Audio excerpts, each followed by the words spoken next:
자, 역사를 가장 역사답게 가르친다고 자부하는 황연필입니다. 제가 유튜브 시작하고 한 3년 정도 되어 가는데 아무래도 이렇게 역사 채널이다 보니까 역사서 관련 책들이 출간될 때는 저에게 상당히 많이 광고 문의가 왔습니다.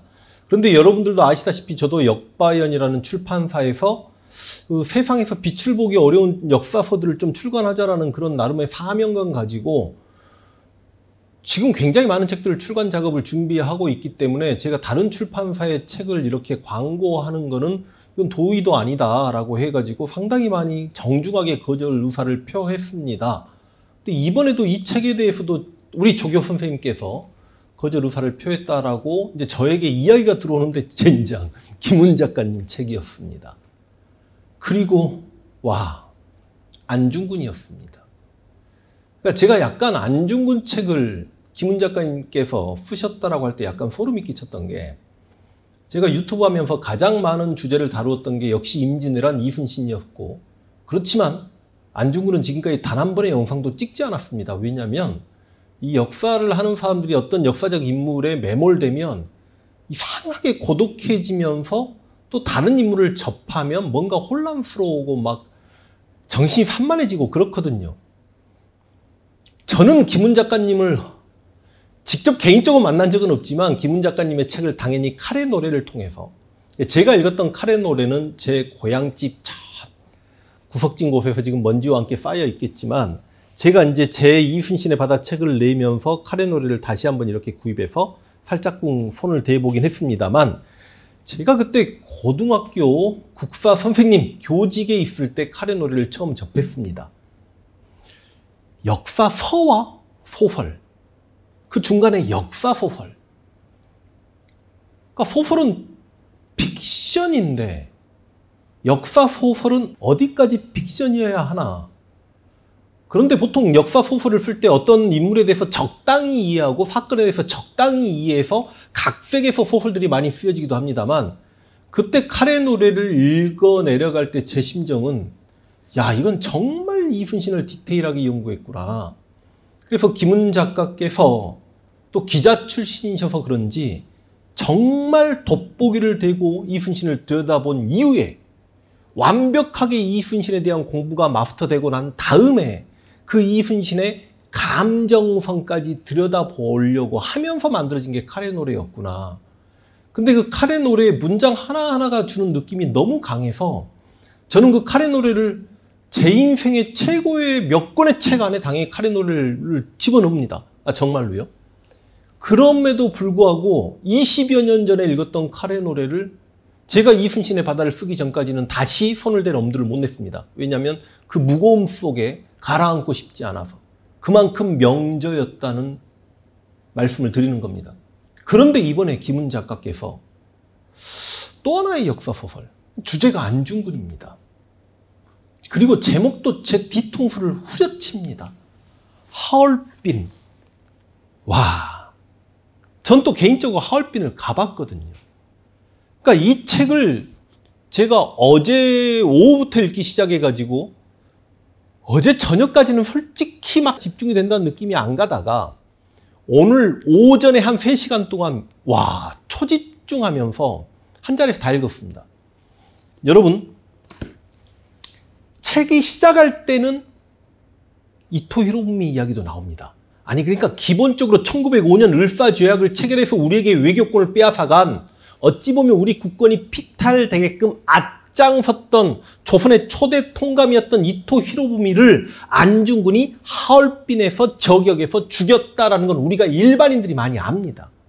그러다 보니까 이 책에서는 이토와 안중근을 같이 다루는데 책이 처음 출발할 때 이토가 당시 대한제국의 황태자였던 이은을 일본에 데리고 간 이야기, 그리고 다시 조선에 와서 대한제국의 마지막 황제 순종과 부산을 여행하고 개성이죠. 옛날 고려 500년의 수도였던 그 개성을 여행한 이야기, 그리고 황해도 안악의 안중근의 고향에서 젊은 안중근이 가족들과 형제간들과 마을 사람들과 어떻게 살아가고 안중근이 사냥을 하고 막 이런 이야기들까지는 저는 솔직히 집중이 안 됐습니다. 그런데 그 안중근이 당시 외교권이 빼앗기고 1907년에 고종이 강제 퇴위당하고 역시 1907년에 한일 신협약으로 대한제국의 군대가 해산되는 등 일본의 침략이 본격화되는 상황 속에서 이토에 대한 안중근 마음속 깊이 있는 분노감, 그 분노감을 느끼고 자신이 해야 될 일이 무엇인가,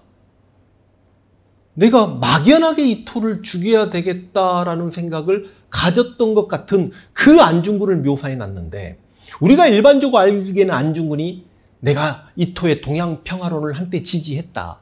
이토가 뭐라고 했냐면요, 조선과 청나라와 일본의 황인종 젊은이들이 힘을 합쳐서 러시아 침략 세력에 맞서자라고 했고, 여기에 약간 안중근이 동조한 부분이 있었으나 막상 노일전쟁에서 일본이 승리하고 난 다음에 아까 말씀드린 외교권을 빼앗고 고종을 퇴위시키고 군대를 해산시키는 등 도저히 용서 못할 일을 이토가 했고, 그래서 안중근 입장에서 내가 이토에게 속았으니 결자이지 않은 심정으로 그 이토를 죽이겠다. 그래서 단지회 조직하고 약지를 직접 잘라서 손도장 빵 찍었다는 얘기까지도 여러분이 아실 텐데, 이 책에서는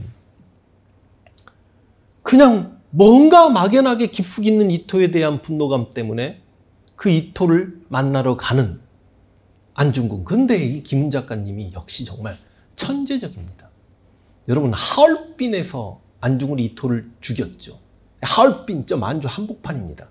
근데 안중근은 당시 황해도 안악에서 블라디보스톡으로 가서 하얼빈에 이토가 온다는 걸 알고 하얼빈으로 건너갔고, 이토 히로부미는 도쿄에서 시모노세키까지 옵니다. 그런데 이 이토 히로부미가 옮겨가는 그 루트 역시 참 역사적으로 뭔가 복선이 있습니다. 아까 말씀드렸듯이 이토 히로부미가 도쿄에서 시모노세키까지 왔다라고 하는데, 시모노세키는 청일전쟁이 끝나는 조약이 체결된 곳이죠. 청나라 이용장과 일본의 이토가 만나서 청나라가 전쟁에서 패했으니 일본이 대망과 요동을 할양받겠다. 요동의 가장 큰 도시가 리순과 따렌입니다. 이걸 일본이 얻게 되지요. 그러니까 그게 불만이었던 러시아가 프랑스, 독일을 끌어들여서 삼국 간섭을 하면서 리순 따렌을 빼앗아가니 다시 일본이 전쟁을 일으켜서 러시아를 패퇴시키고 리순 따렌을 얻었던 거죠. 그래서 도쿄에서 출발했던 이토 히로부미가 시모노세키항까지 갔다가 배를 타고 리순까지 가는데, 이 리순과 따렌은 이토의 도시라는 거죠. 그 리순에서 출발해가지고 지금의 심양, 봉천, 그리고 장춘을 거쳐서 하얼빈까지. 그래서 그 하얼빈에서 안중근과 이토가 만나게 됩니다. 그 과정을 정말 스릴 있게 너무너무 잘 묘사하셨다. 이게 진짜 아무나 할 수 있는 게 아니다. 기본적으로 안중근과 이토에 대한 연구가 완벽하셨다. 그리고 그 완벽한 연구 속에서 나름의 상상의 나래를 펼치면서 책을 읽어가는 독자들에게 긴장감을 주게끔 그렇게 쓴 책이다. 그리고 제목이 왜 또 하얼빈이었을까? 안중근 의사의 의거가 하얼빈에서 있었기 때문에 하얼빈, 물론 맞겠죠. 그런데 여러분, 안중근은 실제로 하얼빈에서 의거를 치르고 리순까지 잡혀서 리순 감옥에서 형을 집행당합니다. 안중근이 하얼빈에서 의거를 일으켰던 건 1909년 10월 26일이었고 안중근이 사형을 당한 건 1910년 3월 26일입니다. 그런데 실제로 안중근이 하얼빈에서 의거를 치르고 잡혀서 리순까지 내려오는 그 길은 정확하게 이토가 리순에서 하얼빈까지 기차를 타고 갔던 길을 되돌아오는 길입니다.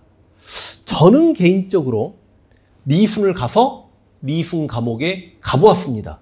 그런데 저는 바로 심양으로 가지 않고 단둥, 국내성, 통화를 거쳐서 심양까지 갔고, 저도 심양에서 하얼빈까지는 이토가 갔던 길을 그대로 따라갔죠. 그리고 하얼빈역은 어마어마하게 큽니다.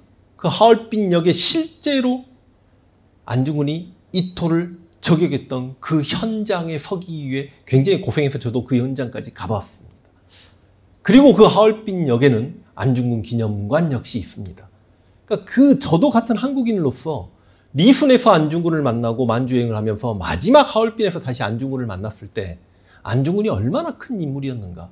근데 그런 큰 인물을 저 역시 지금 접하기가 두렵고 왠지 이렇게 큰 역사적 인물을 남겨두고 싶어서 지금까지 3년간 안중근 관련 유튜브 영상을 단 하나도 업로드하지 않았는데 이렇게 책이 먼저 나오니 자, 김훈 작가님께 감사하다는 말씀과 더불어서 대한민국 모든 국민들이 문학동네에서 김훈 작가님이 펴낸 이 하얼빈을 읽고 우리가 무조건적인 반일 감정만을 가질 게 아니라 우리 선조들께서 당시 빼앗긴 나라, 그 울분, 그리고 그 속에서 자신의 역할을 찾아서 의거를 치렀던 여러 독립지사들을 다시 한번 우리가 생각해 볼 수 있게 하는 정말 명절을 써주셨다. 그래서 김훈 작가님께 다시 한번 감사드린다는 말씀과 더불어 건강하셔서 칼의 노래 같은, 남한산성 같은, 이 하얼빈 같은 역사서를 한 10권만 더 출간해 주십사 라는 부탁을 드리면서 와, 정말 오랜만에 제가 책 한 권 제대로 읽었습니다. 김훈 작가의 하얼빈, 이렇게 영상 마칠 수 있도록 하겠습니다.